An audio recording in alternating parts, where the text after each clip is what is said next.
जय हिंद साथियों, मैं हूं आपका साथी पवन कुमार चौधरी और मैं आज आपके सामने एक ऐसे विद्यार्थी का साक्षात्कार लेने जा रहा हूं जो इनके शहर व इनके स्कूल में टॉपर रहे हैं। इन्होंने अपने 10th क्लास में लगभग 93% और 12th में 91% विद PCM के साथ गेन किए हैं, जो अभी IAS की तैयारी कर रहे हैं, जिनका नाम मिस्टर श्यामलाल चौधरी हैं। और ये प्रॉपर वैसे देखा जाए तो गांव जेठाना के निवासी हैं, पर अभी ये गांव आक्यारी तहसील पिपरोदा जिला रतलाम इनके मामा जी के यहाँ बचपन से ही रहते हैं। इनके स्कूल का नाम government Mahatma Gandhi government higher secondary school Jawra है, जिन्होंने एक सरकारी स्कूल से पढ़ाई की है और इनके शहर और इनके स्कूल में टॉपर बने हैं।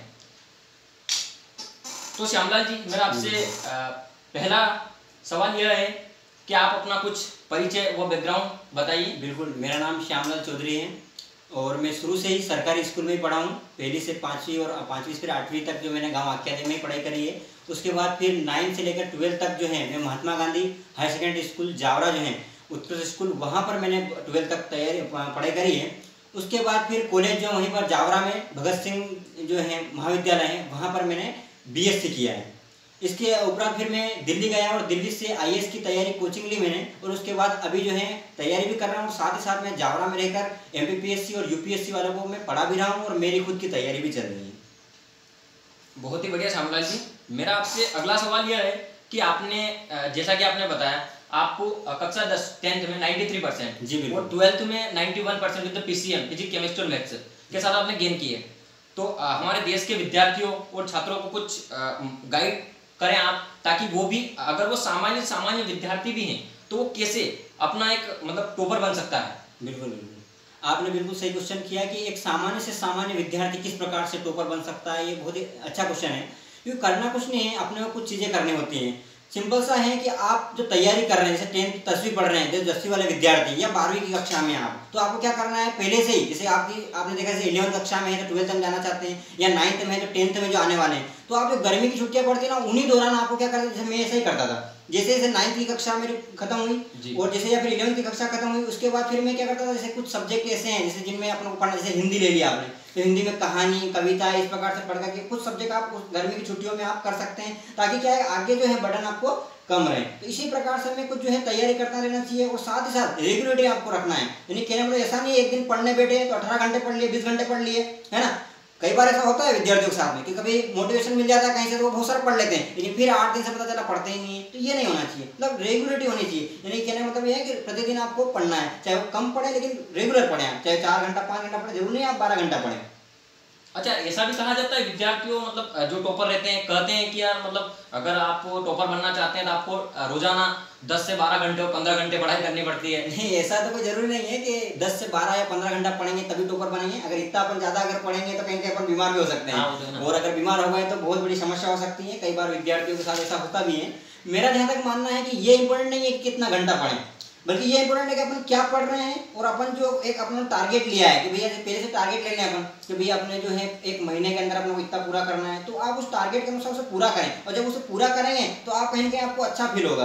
तो इसी अनुसार आप तैयारी करें। मतलब कोई ऐसा जरूरी नहीं है आप कोई घंटे नहीं रखें, लेकिन हाँ रेगुलर तैयारी करें, 1 दिन 2 दिन नहीं, मतलब रेगुलर आप तैयारी करें। हाँ, हो सकता है कभी कभी इसे हमारे साथ होता है कि अपन बीच में जैसे 7 दिन एक जैसे नहीं होते हैं, बोलते हैं 7 दिन एक जैसे नहीं होते हैं, पर अगर आपने 5 दिन अच्छी तैयारी करी, 2 दिन तैयारी नहीं होती, और ये सबके साथ होता है, मेरे साथ भी होता था। 5 दिन अच्छी तैयारी करी, हो सकता है 2 दिन अपन कहीं डिमोटिवेट हो गए या किसी प्रकार से कुछ काम आ गया या कोई फंक्शन है तो कहीं नहीं हो पाता था, लेकिन अपने को कवर करना आना चाहिए, मतलब फिर कहीं ना कहीं वो अपने को करना होता है। तो आप ये बताने इसको अपन टाइम मैनेजमेंट कह सकते हैं। जी बिल्कुल, टाइम मैनेजमेंट होना बहुत जरूरी हो विद्यार्थी के जीवन में, चाहे कोई सा भी विद्यार्थी हो, टाइम मैनेजमेंट बहुत जरूरी है। अगर आप टाइम मैनेजमेंट नहीं कर रहे हैं तो कहीं कहीं अपन पिछड़ जाएंगे। चलो ठीक है, तो आपने डे टाइम उस समय कैसे टाइम को मैनेज किया था अपना? मैं अपने बारे में बताऊं, टाइम मैनेज का मेरे ऐसा रहता था कि मैं उस समय जो है, जब मैं अगर 10th की बात करूं तो 10th कक्षा में मैं यहाँ से लगभग 10 किलोमीटर, यहाँ गाँव से 10 किलोमीटर दूर महात्मा गांधी स्कूल में जाता था। तो वहां पर जाने के लिए उस समय मैं 2012 की बात कर रहा हूँ, उस समय 10वीं कक्षा करी थी, है ना। तो उस समय की बात करूँ मैं, तो मैं साइकिल से रेगुलर वहाँ पर जाता था स्कूल और रेगुलर जाना काम रहता था। अब साइकिल से जाता था तो आप देखो 10 किलोमीटर जाना और 10 किलोमीटर आना, यानी कि 20 किलोमीटर रोज मेरा चलना होता था। तो कहीं ना कहीं 1 से 2 घंटा मेरा कहीं कहीं बोल सकते हैं बिगड़ने वाली बात थी। और कहीं कहीं जो मेरे साथ में और जो विद्यार्थी थे, अदर विद्यार्थी थे, वो जैसे कहीं वहीं के थे, प्रॉपर आस पास ही रहते थे, वो कोचिंग भी करते थे। तो मेरे तो मैं कोचिंग वोचिंग भी नहीं करता था। तो कहीं कहीं मेरे को दिमाग में रहता था कि अपन कोचिंग भी नहीं करते हैं और अपने 1-2 घंटे साइकिल से आने जाने में व्यर्थ जा रहे हैं, तो कहीं कहीं इसका अपन को उपयोग होना चाहिए। तो मैं ये भी करता था कि जब साइकिल से आता जाता था एक क्वेश्चन ले लेता था जी, एक क्वेश्चन इंग्लिश का लिया और उसको अपने जेब में भर लिया और पता चला अपन वहाँ स्कूल से घर आए तो एक क्वेश्चन याद हो गया, और कभी स्कूल से यहाँ घर से चले स्कूल तो एक क्वेश्चन याद कर लिया। इस प्रकार से आप टाइम को मैनेज कर सकते हैं। जरूरी नहीं कि आप टाइम आपको निकालना पड़ेगा, टाइम कभी किसी पास रहता नहीं है ना। तो ये चीजें वो बोलते हैं ना, गाँव में कहावत है कि बोलते हैं कि काम कोड़िया को नहीं फुर्सत घड़ी को है ना, ऐसा बोलते हैं गाँव में। तो कहने मतलब क्या है, फुर्सत या जो टाइम है आपको निकालना पड़ता है, कहीं से निकल के नहीं आता है। और इसी में आपने पूछा तो मैं यही बता दूं आपको,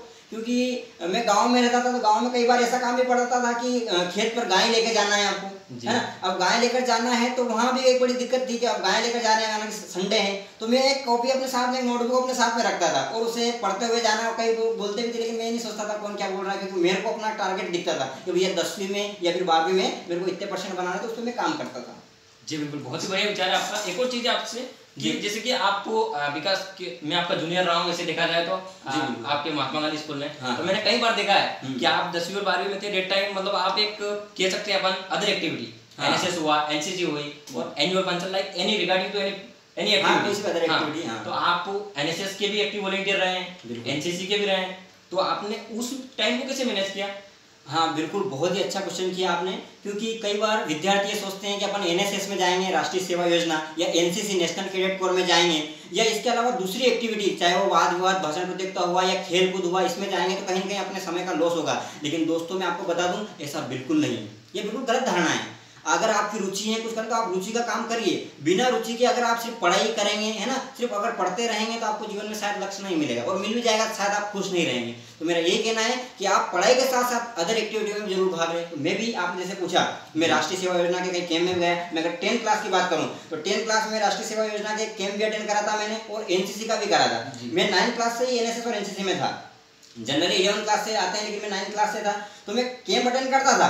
और जब कैंप अटेंड करके जब आता था तो मेरे दिमाग में एक चीज आती थी। क्या आती थी कि अरे जो मेरे साथ जो बच्चे हैं या मेरे साथ जो विद्यार्थी हैं, जो मेरे साथी हैं, वो कहीं कहीं 7 दिन स्कूल में ही रहे हैं और मैं तो बाहर था। 7 दिन से मौज मस्ती करी अब उन्होंने, लेकिन उस 7 दिन की मौज मस्ती को फिर अगले दिन में आकर मैं फिर कवर कर लेता था उन चीज़ों को, क्योंकि मेरे दिमाग में रहता था कि नहीं यार मेरे को ये कवर करना, क्योंकि मैं पीछे रह गया हूँ। और ये दिमाग में जब चलता था तो अपन मोटिवेट भी रहते हैं और अच्छे से तैयारी भी करते हैं। तो ये चीज़ें लेकर मैं तैयारी करता था। जी बहुत ही बढ़िया विचार है आपका कि जैसे आप देखा जाए एनएसएस अगर कैंप कहीं ऑर्गेनाइज होता है तो 7 डेज, और एनसीसी भी 7 दिन का लगता है। 7 दिन से जाने के आने के, वहाँ से जाके आने के बाद फिर ये कवर बहुत करना, देखा जाए तो 15 दिन कुल मिलाकर। हाँ 15 दिन। और बहुत सारे सब इसमें अगर बीच में बहुत सारे जो प्रोग्राम होते थे, कल्चर प्रोग्राम, उनमें भी मैं भाग लेता रहता था। लेकिन ऐसा नहीं है, आप भाग लो, लेकिन भाग लेने के अलावा आपको ये भी ध्यान रखना है कि भाग लेने के अलावा जो टाइम बच रहा है उसमें आपको कवर भी करना है। क्योंकि कहीं कहीं आप भाग ले रहे हैं तो कहीं कहीं अपन हो सकता है पढ़ाई से ये, लेकिन ऐसा नहीं है कि अपन अदर एक्टिविटी में भाग ले रहे हैं तो उतनी पढ़ाई छूट रही है।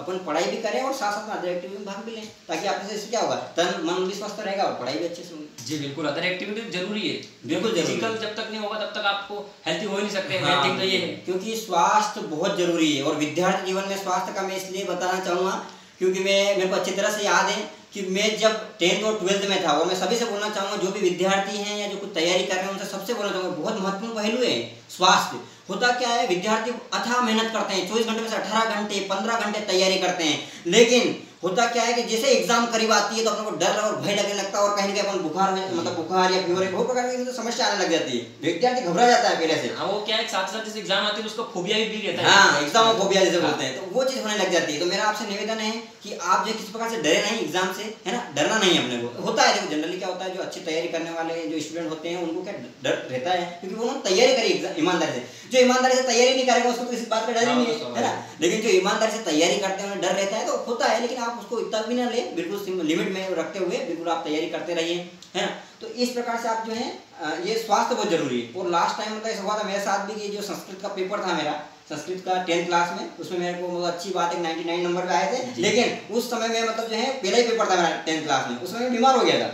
लेकिन बस मेन बात ये, मैंने साल भर तैयारी करी थी, साल भर तैयारी करी थी, इसलिए मेरे 100 में से 99 नंबर आए थे। क्यों? क्योंकि मैंने साल भर तैयारी करी थी। अगर मैं उसी समय, अगर सोचो, अगर मैं साल भर तैयारी नहीं करता और उसी टाइम जनरली लोग करते हैं, या जनरली विद्यार्थी क्या करते हैं, सिर्फ एग्जाम टाइम पढ़ते हैं। तो मेरा ये कहना है एग्जाम टाइम पढ़कर सिर्फ आप क्या कर सकते, पास हो सकते हो, लेकिन अच्छे नंबर नहीं ला सकते, यानी 90% से ज़्यादा आप नहीं ला सकते। बहुत ही बढ़िया विचार है आपका। जैसे एक और सवाल है मेरा आपसे जी, कि आपने देखा जाए तो 10वीं में 93% गेन किए थे, हाँ, और वो भी विदाउट एनी कोचिंग। हाँ बिल्कुल, अच्छा तो क्वेश्चन किया। आजकल क्या है कि जैसे मार्केट में कई कोचिंग चल रही है हाँ, कि हमारे यहाँ हम आपको टॉपर बना देंगे। बिल्कुल। तो उनके संबंध में आपका क्या विचार है? देखो, मैं सबसे पहले सभी विद्यार्थियों को कहना चाहूँगा कि ये कोचिंग आजकल बाजार बन गया है, ये एक मार्केट बन गया है। आप देखो, अगर आप अच्छे नंबर लाओगे ना तो आप हर कोई कोचिंग वाला आपको पकड़ के आपका एक फोटो लेकर वो लड़का देगा, भैया हमारे कोचिंग से जो है ये टॉपर बने हैं। सभी कोचिंग वाले, है ना, मैंने देखा है अधिकतर कोचिंग वाले क्या करते हैं, जो टॉपर बन गए उसके सब लगा देंगे। भैया अपन को सोचने लग जाते हैं कि ये इस कोचिंग का है, इस कोचिंग का है, अपन को समझ नहीं पाते हैं। तो ये तो क्या है, कोचिंग एक बाजार बन गया है। और मेरा आपसे निवेदन है कि कोई जरूरी नहीं है, मैं खुद की बात करूं, मैंने 10th क्लास में 93% गेन करे बिना किसी कोचिंग के, और सरकारी स्कूल में पढ़ा हूं बिल्कुल, और बिल्कुल नॉर्मल, मतलब उनके डिपेंड, मतलब पूरा इसमें जो है मैं स्कूल पर ही डिपेंड था, स्कूल के माध्यम से ही मैंने मतलब पूरा ये करा है। तो कोचिंग दिमाग में ये नहीं बिठाना है कि अपन कोचिंग करेंगे तो ही अपन जो है अच्छे परसेंट ला सकेंगे या टॉपर बन सकेंगे, ये बिल्कुल गलत है। ये दिमाग में अपने को रखना ही नहीं है, क्योंकि ऐसे कई विद्यार्थी हैं जो बिना किसी कोचिंग के अच्छे अंक लाए, और इसका उदाहरण मैं खुद भी हूँ। तो अपन जरूरी नहीं, और अगर कोई करना चाहे तो करे, लेकिन मैं एक बात बताना चाहूँगा, क्योंकि हमारे साथ बहुत सारा विद्यार्थियों के साथ ऐसा होता है, कोचिंग तो रहती है आधे घंटे की या 1 घंटे की रहती है, लेकिन इसके पीछे विद्यार्थी लोग जो है 2 घंटे 3 घंटे का समय बर्बाद कर देते हैं, क्योंकि आना जाना, फिर चाय पे चर्चा, फिर बहुत सारी चीजें, दिन भर वही चलता रहता है ना। और पता चला अपन कोचिंग तो नहीं कर रहे हैं और कुछ और करने लग गए हैं। तो मेरा ये मानना है कि जरूरी नहीं कोचिंग, और कोशिश करें कि समय कम से कम व्यर्थ हो, और आप जो है घर पर ही तैयारी करें, सेल्फ जो स्टडी करें, ज्यादा बेटर है। अच्छा, देखा जाए ठीक है, कोचिंग और अगर नहीं भी करें और नहीं भी करते हैं तो भी अपन बहुत ही अच्छे मार्क्स गेन कर सकते हैं। जी बिल्कुल। बट बात ये है कि आपने शायद कक्षा 12th में जो 91% गेन किए थे पीसीएम के साथ, हाँ, दैट टाइम आपने किसी कोचिंग को ज्वाइन किया था। हाँ, तो मैं बताना चाहूँगा उस कोचिंग की आपकी 91% गेन करने के लिए क्या भूमिका रही, हम जानना चाहेंगे। बिल्कुल बिल्कुल, उस कोचिंग की बहुत बहुत भूमिका रही। मैं बहुत बहुत आभारी हूँ सर का, जिन्होंने, और आपको बता दूं मेरे 10 के परसेंटेज के आधार पर, क्योंकि मेरा जो इतना ऐसा कोई बैकग्राउंड नहीं था, मैं बीपीएल परिवार से हूँ, तो मेरा कोई ऐसा बैकग्राउंड नहीं था कि मैं जो है कोचिंग वोचिंग ले सकूं। और मेरा सरकारी स्कूल था, तो वहाँ पर शायद 10th में तो अच्छी पढ़ाई होती थी, लेकिन 12th में इतने कोई टीचर मतलब है, टीचर पढ़ाने वाले बहुत बहुत आभारी मैं उनका, उन्होंने अच्छा पढ़ाया, लेकिन कहीं टीचरों की कमी थी, है ना। आपने देखा हो सरकारी स्कूल में गेस्ट फैकल्टी ऐसा कुछ होता है। तो वहाँ पर एक सर थे, जो प्रमोद पटेल सर का नाम लेना चाहूँगा मैं, टारगेट कोचिंग क्लासेस है उनकी जावरा में। उन्होंने क्या करा था, मेरे को निःशुल्क, क्योंकि मेरे 10th में परसेंट अच्छे थे, तो उन्होंने कहा कि बिल्कुल आप निःशुल्क आइए, और निःशुल्क उन्होंने मेरे को पढ़ाया। आदरणीय संजय पांचाल सर, अविनाश शर्मा सर, इन्होंने बिल्कुल मेरे को निःशुल्क पढ़ाया। क्यों? क्योंकि मेरे 10th में अच्छे परसेंट थे, तो उन्होंने भी लगा कि नहीं यार इस विद्यार्थी को, तो उनका भी धन्यवाद ज्ञापित करना चाहूँगा। और मेरा ये कहना है, अगर आप अच्छे पढ़ रहे हैं तो आपको बहुत सारी कोचिंग संस्थान आपको खुद ले जाएगी कि भैया आप आइए और बिल्कुल फ्री पढ़ाएगी, तो आप अच्छे परसेंट बनाओगे तो आपको ये दिक्कत नहीं आएगी, जो मेरे साथ भी नहीं आई। मेरे को बिल्कुल फ्री आप ही पढ़ाया था सर ने, उनका मैं बहुत बहुत आभारी हूँ। तो आप इस प्रकार से मैंने कोचिंग करी, और उस कोचिंग सिर्फ 12th की बात कर रहा हूँ मैं, 12th में करी, 10th में नहीं करी थी, लेकिन 12th में कोचिंग का मैं इसी प्रकार से सदुपयोग करता था, और कहीं कहीं उसका उपयोग करके फिर मैं स्कूल पे थोड़ा कम ध्यान देता, क्योंकि कहीं कहीं अपन दोनों तरफ देकर दिक्कत में आ जाते हैं, है ना। तो अपन सिर्फ एक तरफ ध्यान रखकर फोकस करके तैयारी करें तो निश्चित रूप से सफलता मिलेगी। बहुत ही बढ़िया विचार है श्यामलाल जी आपका। मेरा अगला सवाल आपसे ये है कि सपोज मान लीजिए यदि कोई स्टूडेंट किसी 10th या 12th एमपी बोर्ड या किसी भी एनी टाइप कॉम्पिटिशन एग्जाम्स या किसी भी सीबीएसई से अगर वो पढ़ाई कर रहा है, तो सपोज साल भर में जैसे कहीं फेस्टिवल से, कहीं कोई एनुअल फंक्शन आ जाते हैं, कई प्रकार के फंक्शन होते हैं, तो उसमें वो बंदा कैसे मैनेज करेगा? सपोज आपने कैसे किया होगा? देखो, मेरा बिल्कुल सही क्वेश्चन है आपका, क्योंकि मेरे साथ ऐसा हुआ था। क्योंकि मेरी जब 12th में एग्जाम थी, तब घर पे ही शादी थी भैया की, मामा जी की लड़की की। तो जब शादी थी तो मैं क्या करता था, देखो आपने पहले बताया मैं अदर एक्टिविटी में भाग लेता रहता, नाचना कूदना मेरा शौक है। तो फिर मैं क्या करता था, उसमें भाई नाचना कूदना कर लेते थे, और रात में जब सब सो जाते थे उस समय अपन अपनी पढ़ाई कर लेते थे, है ना। और फिर उस समय तो ये इस प्रकार से आपको मैनेज करना पड़ता है। और अगर आप साल भर पढ़ रहे हैं, है ना, निश्चित अगर टाइम टेबल बनना है तो ऐसे कोई दिक्कत आनी नहीं है। अगर फंक्शन अटेंड कर रहे हैं तो कोई दिक्कत नहीं है, लेकिन आप उसके देखें कि फंक्शन अटेंड करने से जो समय अपना गया है, उस समय को अपन कहीं और ऐड करें, मतलब कहीं दूसरा काम ना करके फिर अपन उस समय को अपने को पढ़ाई में बढ़ाना है, ये दिमाग में रखें। जी, बहुत ही बढ़िया विचार है आपका। मेरा अगला सवाल आपसे ये है कि जैसे कि आजकल देखा जाए तो हर विद्यार्थी के पास सोशल मीडिया पर अकाउंट है। बिल्कुल बिल्कुल। जैसे कि फेसबुक हुआ, इंस्टाग्राम हुआ, व्हाट्सएप हुआ। हाँ। सपोज आपके टाइम हो या ना हो वो मुझे ज्ञात नहीं है, बट जैसे अभी तो हर बंदा उपयोग करता है। बिल्कुल। तो इस चीज को मतलब क्या वास्तविकता में अपने को अवॉइड करना चाहिए? देखो, जहाँ तक पवन जी मेरा कहना है कि सोशल मीडिया का उपयोग करें, है ना। ऐसा नहीं बहुत सारे बताते हैं कि सोशल मीडिया से दूर रहना चाहिए, ऐसा नहीं है। सोशल मीडिया का आप उपयोग करें, लेकिन मेन बात यह है कि आप सोशल मीडिया का उपयोग कैसे कर रहे हैं जी, और किस लिए कर रहे हैं, ये महत्वपूर्ण है। मेरा सभी विद्यार्थियों से निवेदन है, और आजकल ये युवाओं में हो रहा है, सोशल मीडिया का दिन रात उपयोग करते हैं, पता चला व्हाट्सएप या फेसबुक में घुसे हैं तो दिन से रात हो गई पता नहीं चला। तो ये नहीं होना चाहिए, है ना। आप अपने काम के लिए करिए यूज, क्योंकि अगर आप आज अगर समय को व्यर्थ गवा देंगे तो कहीं ना कहीं आपका आने वाला कल, आपका भविष्य आपका खतरे में होगा। इसलिए आपसे पुनः निवेदन है मेरा कि आप सोशल मीडिया का उपयोग तो करें, लेकिन उसको बिल्कुल जागरूकता के साथ, और जो काम की चीज़ है वही देखें। और बहुत ही अच्छी चीज़ है कि आप अगर सोशल मीडिया का उपयोग करें तो आप पूरा देश दुनिया को जान रहे हैं, ये एक अच्छी चीज़ है। स्वाभाविक है, जो भी है सोशल मीडिया पे ही चल रहा है आजकल। तो सोशल मीडिया बहुत जरूरी है, क्योंकि सोशल मीडिया अगर हो उससे अपन जान पाते हैं कि देश दुनिया में क्या हो रहा है ना। नहीं तो अपन क्या है कि सिर्फ वो एक कुटिया में बंद करके रह जाते हैं, ऐसा नहीं। लेकिन फिर वही बात है कि सोशल मीडिया का उपयोग तो करना है, लेकिन कैसे करना है, एक बिल्कुल उपयोग करना है वो, और जागरूकता के साथ करना है, और कम से कम करें और काम से करें। जी बिल्कुल सहमत हूँ मैं श्यामलाल जी आपकी बात से। मेरा अगला सवाल आपसे ये है कि आपने लगभग अक्सर 10वीं और 12वीं में मोस्टली सभी सब्जेक्टों में डिस्टिंक्शन गेन की है। बिल्कुल बिल्कुल। तो मैं आपसे पूछना चाहूँगा, आप बताइए थोड़ा मतलब देश के विद्यार्थियों को कि वो नॉर्मल से नॉर्मल यदि कोई विद्यार्थी इंटरमीडिएट लेवल का है, जिस भी लेवल पर है, तो वो कैसे वो भी बंदा डिस्टिंक्शन गेन कर सके। देखो आप बात कर रहे हैं कि अगर अच्छे से अच्छे नंबर हर सब्जेक्ट में कैसे लाएं, तो होता यह है कि कई विद्यार्थियों के साथ, मेरे बहुत सारे साथियों के साथ ऐसा होता था जी कि वो एक सब्जेक्ट में तो 100 में 100 नंबर ले आते थे, है ना। लेकिन बाकी सब्जेक्ट में पता चला, माना कि बहुत सारे ऐसे विद्यार्थी थे हमारे क्लास में कि 100 में से 100 लाते थे गणित में, लेकिन पता चला इंग्लिश में उनके 33 आ रहे, 35 आ रहे और फेल हो गए, ऐसा भी था। तो देखो आपको है ना, अगर टॉपर बनना है, मैं बात कर रहा हूँ टॉपर बनना है, क्योंकि अपना सब्जेक्ट ही है टॉपर कैसे बने। तो अगर आपको टॉपर बनना है तो आपको हर एक सब्जेक्ट पर ध्यान देना होगा, चाहे आपका वो पसंद का हो ना हो, क्योंकि आपको टॉपर बनना है। जैसे अगर किसी का मैथ्स पसंद है तो आपको उसमें भी रहना है, और इंग्लिश पसंद नहीं है फिर भी उसको पसंद का बनाना पड़ेगा आपको इंग्लिश का। अच्छा, वैसे आपने पसंदीदा सब्जेक्ट की बात की है, हाँ, तो सपोज आपके भी 10वीं और 12वीं में कोई पसंदीदा सब्जेक्ट रहे होंगे। देखो पसंदीदा सब्जेक्ट की बात करो तो ऐसा कुछ नहीं है, मेन चीज यही है कि हर सब्जेक्ट को आपको पसंदीदा बनाना पड़ता है ना। बाकी मेरा मैथ्स था तो नो डाउट, क्योंकि 10th बार लिया तो जो है मैथ्स साइंस पसंदीदा रहे हैं। लेकिन इसका मतलब ये नहीं है, मैं 10th क्लास में था तो संस्कृत में मेरे बताया आपको 100 में से 99 नंबर आए थे, इस प्रकार सामाजिक ज्ञान में भी 93 के नंबर आए थे। तो ऐसा नहीं कि मैं जो है साइंस में, आप विद्यार्थी अगर आप टॉपर बनना चाहते हैं तो आपको हर सब्जेक्ट पर कमांड रखनी पड़ेगी। और होता क्या है कि अपन एक सब्जेक्ट पर कमांड कर लेते हैं, लेकिन दूसरा अपना छूट जाता है। आपको सब सब्जेक्ट को लेकर, जैसे मैंने पहले ही बताया कि हमारी क्लास में कुछ विद्यार्थी एक सब्जेक्ट में अच्छे नंबर ले आते हैं, बाकी सब्जेक्ट में पीछे रह जाते हैं। लेकिन मैं क्या करता था, मैं हर सब्जेक्ट में से 80 नंबर या 90 नंबर से ऊपर लाता था, तो कहीं कहीं मैं ओवरऑल उनसे आगे निकल जाता था। ये मेरी स्ट्रेटजी रहती थी। बहुत ही बढ़िया विचार है आपका। वैसे देखा जाए तो मेरा आपसे नेक्स्ट क्वेश्चन ये है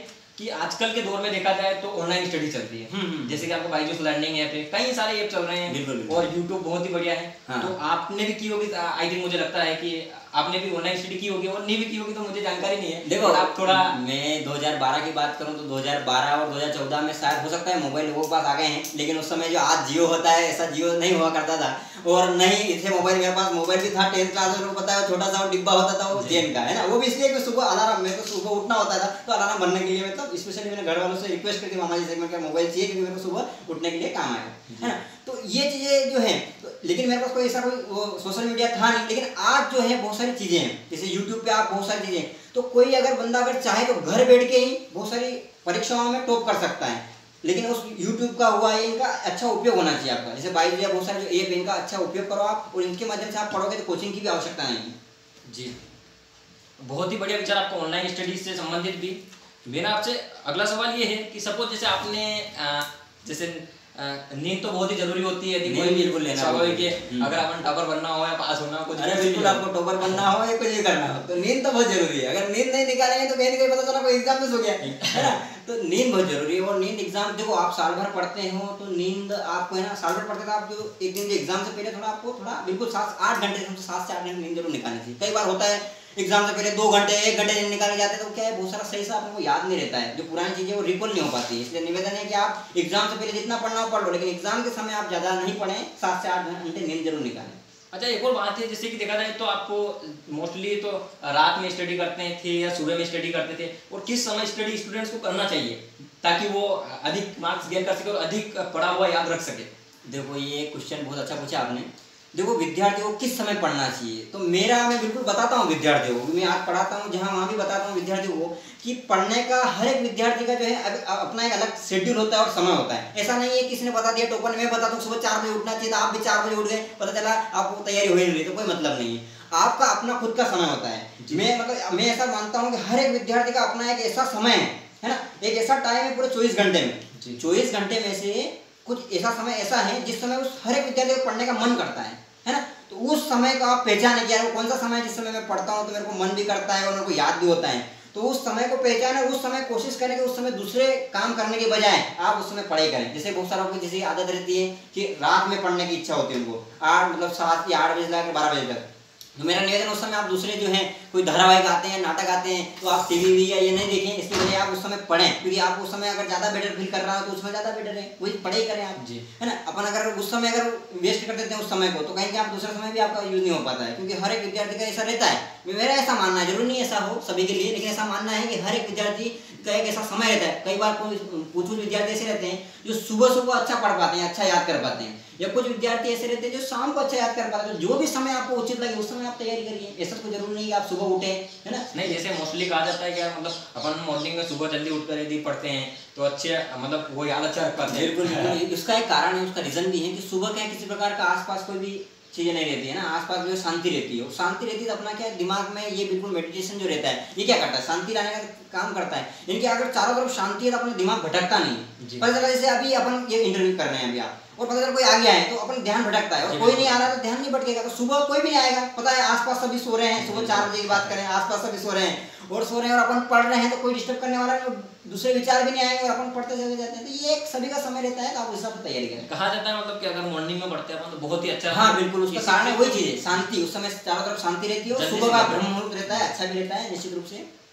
बहुत ही बढ़िया विचार है आपका श्यामलाल जी कि मतलब स्टूडेंट्स या नॉर्मल से नॉर्मल विद्यार्थी कैसे टॉपर बन सकता है। वैसे मेरा आपसे अंतिम सवाल है कि मतलब आप ऐसे कुछ टिप्स बताइए देश के विद्यार्थियों को, ऐसे कुछ भी थोड़ा बहुत टिप्स बताइए जिससे वो उन टिप्स को फॉलो करें और फॉलो करके वो भी नॉर्मल से नॉर्मल विद्यार्थी, इंटरमीडिएट लेवल का विद्यार्थी टॉपर बन सके। बिल्कुल, मैं कुछ पॉइंट बताना चाहूँगा, उनको आप बिल्कुल रखें, जो इसका मर्म भी है इस पूरी चीज़ का, कि आपको क्या करना चाहिए जिससे आप टॉपर बन सकते हैं। पहली बात, आप जिस भी कक्षा में हैं, चाहे 10वीं हो, 12वीं हो, या इसके अलावा आप किसी अगर कंपटीशन एग्जाम की तैयारी कर रहे हैं, तो आपको उस एग्जाम का पूरा ब्लूप्रिंट पता होना चाहिए। सबसे बड़ी समस्या ये है विद्यार्थी साहब, उन्हें ब्लूप्रिंट पता ही नहीं होता है। ये ब्लूप्रिंट क्या है, मतलब क्या क्या सब्जेक्ट पढ़ना है और क्या क्या चीजें नहीं पढ़ना है। कई बार अपन उस चीजों की तैयारी करने लग जाते हैं जो आवश्यक ही नहीं है। जैसे आपने देखा होगा 10वीं 12वीं में बहुत सारे चैप्टर ऐसे हैं जहां पर आपको ऑब्जेक्टिव याद करना है, है ना, सही विकल्प वाले जो क्वेश्चन वो याद करना है, लेकिन अपन पता चलने का 10 या 15 नंबर वाले या 5 नंबर वाले क्वेश्चन याद करने बैठ गए, तो ये उचित नहीं है। और कई बार फिर उल्टा अब ये भी होता है कि पता चला कहीं 10-15 नंबर के क्वेश्चन आ रहे हैं, अपन ऑब्जेक्टिव याद करने बैठ रहे हैं, तो आपको ब्लूप्रिंट पता होना चाहिए किससे 2 नंबर का आ रहा है, 3 नंबर का, उस हिसाब से आप तैयारी करें। पहली चीज आपको ब्लूप्रिंट तैयार करना, मतलब ब्लूप्रिंट के हिसाब से तैयारी करना चाहिए, क्योंकि उसमें सरल जो है चैप्टर है उसको आप पहले करिए, फिर धीरे धीरे इस प्रकार से आप धीरे धीरे कठिनता की ओर पार करते जाएंगे। पहली चीज। दूसरी बात, टाइम मैनेजमेंट बहुत जरूरी है। पहला ब्लूप्रिंट, दूसरा टाइम मैनेजमेंट। अगर टाइम मैनेजमेंट होगा तभी आप जो है अपना गोल अचीव कर पाएंगे, और अपना गोल बनाना जरूरी। पता चला अपन गोल ही नहीं बनाया, मेरा फिक्स था, जैसे मैंने फिक्स कर लिया था कि भाई मेरे को एमपी टॉपर बनना है या फिर मेरे को 90% से ज़्यादा लाना है, तो ये दिमाग में फिक्स था, तभी अपन मेहनत करेंगे और मेहनत करेंगे उसके आसपास पहुंचेंगे। अपन अगर फिक्स ही नहीं किया है तो अपन नहीं पहुंच पाएंगे। जैसे किसी विद्यार्थी ने 60 का लिया तो 60 के आसपास तभी पहुंचा जब वो उसके लायक तैयारी करता है। आपने आपका टारगेट अचीव किया था, सपोज आपने जो भी टारगेट बनाया था, जैसे यदि कोई नॉर्मल विद्यार्थी भी टारगेट बनाता है तो क्या वो भी अचीव कर सकता है? बिल्कुल कर सकता है, लेकिन मैंने बताया कि ब्लूप्रिंट का उपयोग करें, टाइम मैनेजमेंट का उपयोग करें, अपने स्वास्थ्य का ध्यान रखें, ये बहुत जरूरी है। क्योंकि मेरे को पता है एग्जाम से पहले जो है अपने स्वास्थ्य का ध्यान रखना बहुत जरूरी है। जैसे एग्जाम है अपनी आज से 10 दिन बाद, तो आप कोशिश करें 10-15 दिन पहले, पहली बात तो डेली रखना चाहिए, लेकिन मतलब अधिकतर आपको ध्यान रखना है कि एग्जाम से पहले 10-15 दिन पहले अपना शेड्यूल या अपना खाना इस प्रकार का रहे कि जो किस प्रकार से अपने को दिक्कत नहीं दे। कई बार क्या होता है अपन कुछ ऐसा तला गला खा लेते हैं जिससे अपन को दिक्कत हो जाती है, तो एग्जाम में दिक्कत देगी। आप साल भर क्या पढ़ रहे हो सब व्यर्थ चला जाता है, क्योंकि आपको जिस दिन आप एग्जाम लिख रहे हो वो महत्वपूर्ण है। तो वो आपको ध्यान रखना है और अपने खाने पीने में भी बिल्कुल ध्यान रखना है। कुछ ऐसी तली गली मेरे को अच्छी तरह से याद है, कहीं अगर आसपास कहीं प्रोग्राम होता था तो मैं शादी ब्याह वहाँ भी नहीं जाता था, क्योंकि मेरे को पता है वहाँ जाएगा कुछ खा लिया तो दिक्कत हो जाएगी। ये सब चीज़ों का आपको ध्यान रखना पड़ता है। जी, बहुत ही बढ़िया विचार है श्यामलाल जी आपका। वैसे जो भी आपने टिप्स बताए हैं, हाँ, और एक टिप्स और जोड़ना चाहूंगा कि आप सभी से निवेदन है कि अपना लक्ष्य जरूर बनाएं। होता क्या, अगर अपन लक्ष्य ही नहीं बनाएंगे तो अपन भटक जाएंगे। मेरे खुद की ये मेरे साथ बहुत मैं दुर्भाग्यशाली रहा हूँ कि मैं मेरा अच्छा खासा परसेंट तरीके की मैंने ग्रेजुएशन कर लिया, तब तक मैंने अपना एक लक्ष्य नहीं बनाया था कि वो बनना क्या है। वो तो अच्छा हुआ परमात्मा के आशीर्वाद से, मेरे गुरुजनों के आशीर्वाद से जो मेरे को फिर है, मैंने जैसे ग्रेजुएशन किया उसके बाद मेरे दिमाग में आया कि नहीं मेरे को कुछ बनना है, कुछ बड़ा बनना है, तो फिर मैंने आईएएस की तैयारी शुरू करी। लेकिन आपको मेरा फिर निवेदन है कि आप पहले से ही तय कर लें कि आपको बनना क्या है। जैसे आप 10th क्लास में, 12th क्लास में और जिस भी क्लास में, पहले से आप तय कर लें कि मेरे को ये बनना है, जैसे डॉक्टर बनना है या आईएएस बनना है, फिर उसके हिसाब से आप सब्जेक्ट लें। जैसे आपको आईएएस बनना है तो आईएएस के हिसाब से सब्जेक्ट लें, डॉक्टर बनना डॉक्टर के हिसाब से 11 में सब्जेक्ट लें। ये चीजें पहले से आप अपना लक्ष्य डिसाइड करें। और ऐसा नहीं होता है कि लक्ष्य डिसाइड के लिए सब हो जाता है, कई बार लक्ष्य डिसाइड कर लेते हैं लेकिन लक्ष्य पे काम नहीं करते हैं अपन। तो लक्ष्य तो डिसाइड करना ही है, लेकिन लक्ष्य के साथ साथ लक्ष्य तक पहुंचना कैसे है ये भी अपने को रास्ता भी पता होना चाहिए। उस रास्ते के अनुसार कोई अपने उनको पूछ करके या जिनसे जानकारी हो उनसे जानकारी लेकर के अपने लक्ष्य पे काम करें, निश्चित आप सफल होंगे, क्योंकि जो भी अपने लक्ष्य पे काम करता है वो सफल होता है। अच्छा, एक चीज और थी, जैसे कि कई छात्रों को क्या होता है कि जैसे कोई 10th क्लियर करता है तो उसको मतलब वो कुछ कहते हैं अपन कुछ नहीं होता है, ज्ञात नहीं होता है कि मुझे मतलब आगे क्या लेना है, कि मैं बायो से करूँ, मैथ्स से करूँ, या आर्ट्स से करूँ, या बीकॉम मतलब कॉमर्स से करूँ, फिर क्या करूँ। तो वो क्या है, किसी या तो किसी दोस्त के चाल लग जाता है कह सकते हैं अपन, या फिर किसी घर वाले कहते हैं नहीं बेटा तू मैथ्स ले ले, तेरे को इंजीनियरिंग करवा दूंगा मैं, तो बायो ले ले मैं डॉक्टर बनवा दूंगा तेरे को, आर्ट्स ले ले तेरे को। मेरा सभी अभिभावकों से निवेदन है, पालकों से निवेदन है कि आप बिल्कुल आप पहले से ये नहीं दिमाग में रखें कि मेरे बच्चे को मैं डॉक्टर हूँ तो डॉक्टर ही बनाऊँ, है ना, या मैं जो है इंजीनियर हूँ तो इंजीनियर ही बनाऊँ। नहीं, उसकी रुचि देखो आप, अगर उसकी रुचि जिधर है उधर भेजो। अगर उसकी रुचि आर्मी में जाने की तो आप उधर भेजो तो नहीं होगा सफल, आप उसकी रुचि के अनुसार भेजो। आर्मी अगर ज्वाइन करना चाहता है आर्मी में उसे मतलब क्योंकि उसकी रुचि है, खेल में जाना चाहता है तो उसे खेल में भेजो, है ना, खेल में भी अच्छे से नाम कमा रहे तो आप जरूर नहीं। और मैं बोल रहा हूँ सिर्फ पढ़ाई दिमाग में ना रखें, पढ़ाई के अलावा भी आप अदर एक्टिविटी में भाग लें, मैंने पहले बताया आपको। तो आप जो भी है आपका लक्ष्य है, और आपको हर एक अभिभावक को ये सोचना चाहिए कि मेरे बेटे की रुचि किस में। आपने फिल्म देखी होगी 3 इडियट, उसमें भी यही बताया कि विद्यार्थी की रुचि किस क्षेत्र में, अगर रुचि जिस क्षेत्र में उसमें अगर वो काम करेगा तो सक्सेस होगा, और सक्सेस का रेट भी ज्यादा रहता है। बिल्कुल स्वाभाविक है, क्योंकि अगर उसकी जिस चीज में इंटरेस्ट है उस चीज में जाएगा तो ना कम से कम वो कुछ ना कुछ उस चीज में अच्छा करेगा ही करेगा। दूसरी बात उसका मन लगेगा, आनंद आएगा, क्योंकि जीवन का मैं जहाँ तक समझता हूँ अंतिम उद्देश्य व्यक्ति का होता है आनंद। अगर किसी को आनंद आ रहा है काम करते हुए तो काम भी ईमानदारी से करेगा। अगर जैसे मेरा सपना IAS बनना, तो IAS अगर मैं बन जाऊँ क्योंकि मेरा सपना है और मेरी रुचि इस क्षेत्र में लीडरशिप करूँ, तो अगर मैं इस क्षेत्र में जाऊँगा तो मेरी रुचि है, मेरे ये सब गोल है, मेरा एम है। अब तो अगर ये मेरा एम है तो कुल मिलाकर क्या है, मैं इस क्षेत्र में अच्छा काम कर सकूंगा। तो ये चीजें आप जिस क्षेत्र में भी जाएं, लेकिन आप उसके बारे में पहले से आप डिसाइड कर लें और अपनी रुचि के अनुसार डिसाइड कर लें। बहुत ही बढ़िया श्यामलाल जी, आपका विचार बहुत ही बढ़िया है। आपने जो भी छात्रों के हित में टिप्स बताए, जैसे ब्लूप्रिंट हुआ, टाइम मैनेजमेंट हुआ और स्वास्थ्य से रिलेटेड, ये बहुत ही मैं कहता हूँ मतलब स्टूडेंट्स के लिए अगर वो फॉलो करते हैं तो उनके लिए कारगर सिद्ध होगा। मैं बिल्कुल छात्रों को भी धन्यवाद दूंगा यदि वो इन टिप्स को फॉलो करते हैं, और आपको भी मिस्टर श्यामलाल जी चौधरी धन्यवाद देना चाहूँगा कि आपने छात्रों के हित में कुछ बातें कही। तो thank you so much mister Shyamlal ji Chaudhary. यदि आप और भी कुछ कहना चाहते हैं। बिल्कुल, बहुत बहुत धन्यवाद भाई पवन चौधरी और हमारे कैमरामैन कारोदास जी और ईश्वरलाल जी भाटी, इन्होंने जो है मैनेज किया यहाँ पर। और मैं आप सभी से कहना चाहता हूँ, अगर किसी प्रकार की आपको इंटरव्यू कैसा लगा मेरे को जरूर कमेंट करके बताएं। और भी किसी प्रकार का अगर कोई क्वेश्चन हो आपके दिमाग में, चाहे वो IAS एग्जाम से रिलेटेड, UPSC से रिलेटेड, या अदर कॉम्पिटिशन एग्जाम से रिलेटेड, या 10वीं 12वीं से रिलेटेड कोई भी क्वेश्चन हो तो आप मेरे को कमेंट करके बताएं, मैं उस पर अपना वीडियो जरूर बनाऊंगा। ठीक है, जय हिंद, जय भारत।